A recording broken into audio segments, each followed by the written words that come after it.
Alright guys, welcome back to another video. I'm currently on my way to, hold on. I'm currently on my way to work right now.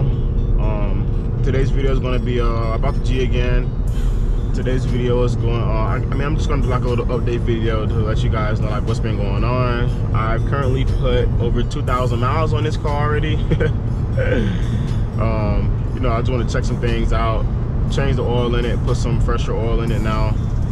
I was actually supposed to change that oil a lot sooner than I did, but I had a lot of faith in this motor, so I just said whatever. Because when I got the motor back, it still had, when I got the motor from JDM World, it still had, the oil pan was full of oil still. Most of the time, like, they'll drain the oil out, but this one had full oil still, like all 5.5 quarts or whatever. So I was like, maybe I don't have to do all that break in because it has oil sitting in it already. But yeah, it's been about 23 to 2,500 miles so far, and I want to just do a little update on it. Like right now, if I'm going slow, if I'm slowing down, going like 10 miles an hour, like pretty much stopping at a red light, I hear a clicking noise in the passenger rear, like maybe the wheel bearing's going bad. Gotta check that out. Come on, City Bus, I know it don't take this long to go.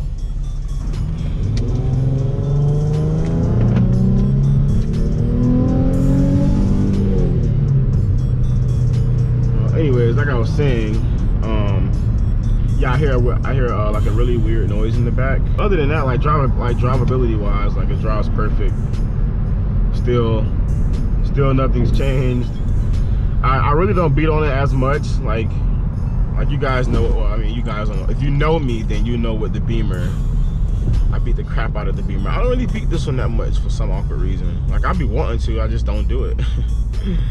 It's weird, but yeah, I haven't beat on it too much, but I have driven it pretty hard. I drive it pretty hard every now and then, but not like on a daily basis.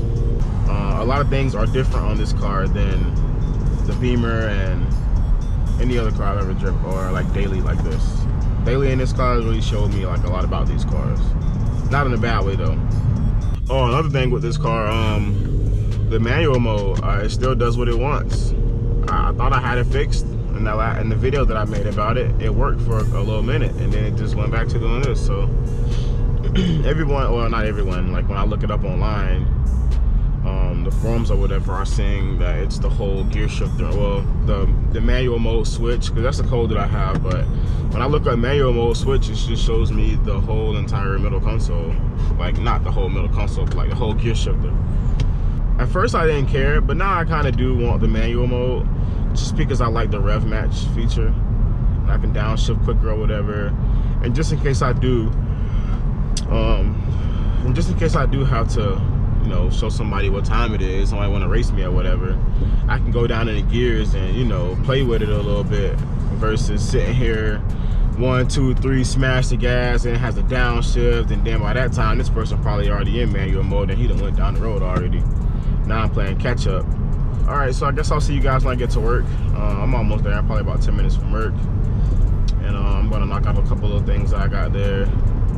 Probably wash this thing up, make it look a little nice, and then we'll do our oil changes and stuff first, and then we'll wash it up. All right, guys. So we got the car in on the. I haven't put on a lift. I just literally just pulled it in. I guess I'm gonna set it up on a lift so that needs to go back some more, and then let's let her up. Oh shoot, I'm a jackass. Click, click. Didn't turn any power on. Let's let her up.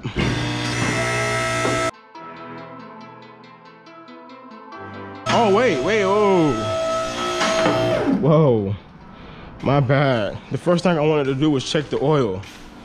Check the oil, because everyone knows how the DEs have this whole, you know, oil consumption thing.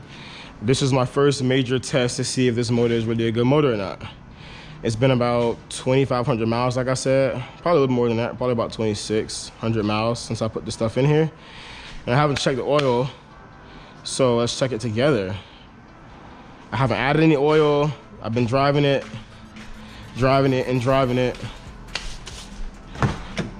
So let's put this motor up to the test and see if we have the oil consumption. If we have oil consumption, JDM World can get their motor back. If we don't, I guess we got a good one, guys. It's so peaceful being here by myself. I love it. Anyways, let's check the oil. Not gonna check it the first time because we all know that the first time doesn't matter. So for the ultimate test to see if this motor is a good, healthy motor or not, first time we checking this thing, and look at that, still above the H, still above the H. So we don't have any oil burning. I know by now, after about 2,500 miles, after a fresh oil change, most guys that I know with G's or Z's will be like right there. Like, need to add a quart and a half. And I'm still above the H, so definitely is a good motor. Very happy about that. Round of applause to JDM World for giving me a good motor. Even though they did give me a bad tranny first, but oh well. This motor is so good, I guess we can make up for that. So yeah, let's go back up on it. Let's keep going up.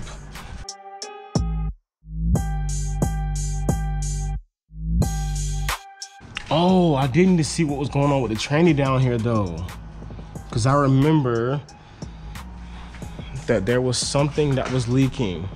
And it's definitely tranny fluid, because every time I get on the gas really hard, I get fluid burning.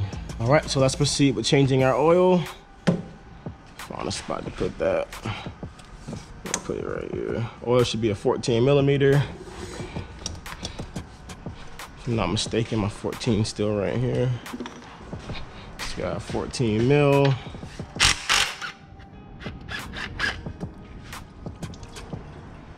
Get that oil out of there.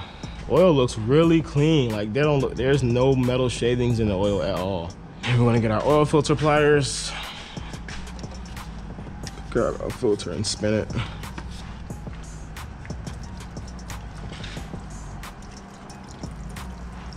Oh yeah, another thing that I didn't talk about in the last video of me giving you guys a new updates on what's going on next with the car. One of the most important things that I forgot to mention was an oil cooler. I mean, a transmission cooler, sorry. So they have a transmission cooler right here. That's what this thing is. This is a transmission cooler. See, it's really little, really small, and I don't really see where it's getting air from anyway. But anyways, yeah, they have they have a tranny cooler on here, but I think the reason why these trannies go bad, well, the reason why most trannies go bad is because they get too hot. I don't think this little cooler is doing anything, for one. And these transmissions on this car alone, I know they get really hot because the gear ratio in the car is so short. The gear ratio in these cars are so short in the automatic. I don't know about the manuals because I haven't manual swapped it yet, but in the automatics, the gear ratio is just as bad as the Beamers. On the highway, when I get to about 80 miles an hour, I'm doing like 3,300 RPMs. And at first I thought, okay, I was like, you know what? Maybe they gave me another bad tranny. But when I use the manual mode, when it did actually work, I can go through the gears and it's a 5-speed automatic. And when I go from 4 to 5, the RPMs drop when I go from 4 to 5, which means that we do have 5th gear. So I think the reason why a lot of these automatic trannies failed is because people don't understand that when you're on the highway, they're at such high RPM at all times, they overheat. So a nice bigger transmission cooler would probably definitely help that out, because I'm not, like I said, I'm not gonna keep this car, man. I'm not gonna keep it automatic forever. But I do wanna make sure that while it's automatic now, it's running good and it stays good. Okay, so I guess I gotta talk a little bit louder because of the rain. So what I'm about to do right now, I'm gonna let that keep draining. And I'm gonna go to O'Reilly's and pick up the oil because I didn't pick up the oil yet. So we're gonna leave this here. I'm gonna go to O'Reilly's, pick up the oil real quick. We're gonna come back and refill it back up. I'm gonna do 1030. I got an account. All right, give me 1 second. All right. All right, man, appreciate it. Thank you. You too. All right. We got our good stuff.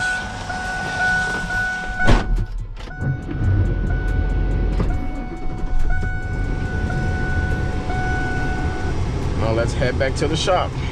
All right, so we're back to the shop now, and it's freaking flooded everywhere. For the ones who live in Florida with me, y'all know our weather is just stupid weather. Literally rained hard as hell for about 5 minutes. Now nothing. Oh man, I forgot to get the oil filter. God dang it. Let me see if I got any more 763 filters. All right guys, so since I didn't get any more, I don't have any more of these oil filters. These are actually Honda oil filters. It's a 763 ProTech or whatever. These are actually Honda oil filters. And this is the one that's supposed to go in the car, but like look how small it is. Like, I mean, it's only like a ½ an inch difference, but still, I mean, this works. Why not get one that's a little bit bigger? But anyways, that's not the case today, so we're just gonna use the baby one. We'll be all right. All right. Watch how hard this top is to open. Every time, it never fails. But then it's so easy to come loose when you use pliers.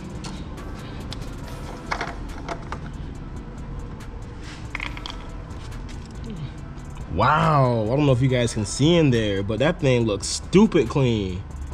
Oh my goodness. What? It looks brand ass new in there. I guess we can go ahead and put our first quart in there. That purple stuff, Jet. Stop playing around here. Purple, Jet. Like I was saying in my other video too, a lot of people have their own opinions on what oils do. I honestly really just got it. I mean, I heard, you know, I did my little research on it. I heard that it's a really good detergent. And I did watch the video of this one guy where he used this oil in his car that had like 200, it's like an old Saturn. It had like 200 and something thousand miles on it. And he used oil in it. And then when he went to do the oil change, he had the valve covers off before and after the oil change. Before he put the oil in it, it looked like any other motor. Like the oil was getting burnt and brown. It was making all the gears and stuff inside all brown, and you know, that ugly little color that it starts to get when the oil burns on it. And then after he used this oil and changed the oil, it got so much lighter. And I was like, damn, I guess I'll use it. Plus it's different, it's a freaking purple oil. Who wouldn't want to use purple oil? And just check a bunch of other little small stuff all in here, like the coolant.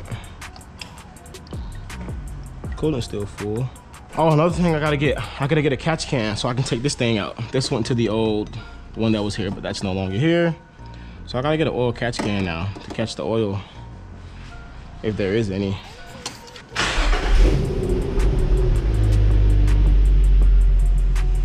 Not one tick at all when I started it up.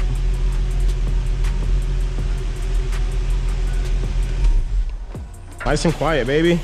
Just how I like it. Just how I like it. I got a lot more plans for this car coming up though. Just getting back right, saving money up. I still can't believe how full the oil was after. That's crazy. And how clean the motor is on the inside. That's really crazy. But that's probably gonna be it for this video, guys. I just want to do like a little video, like a little update video on how everything's been going, how everything's been driving. Drives perfectly fine. We obviously got a little leak.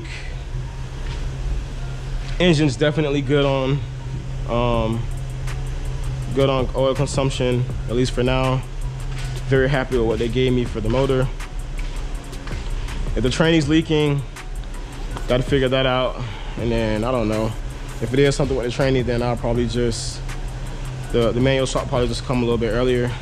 Something wrong with that anyway. But yeah, that's gonna be it for this video, guys. Smash that like button, subscribe if you haven't already, hit that little notification bell. Don't forget to add me on my socials, and I'll see you guys in the next one.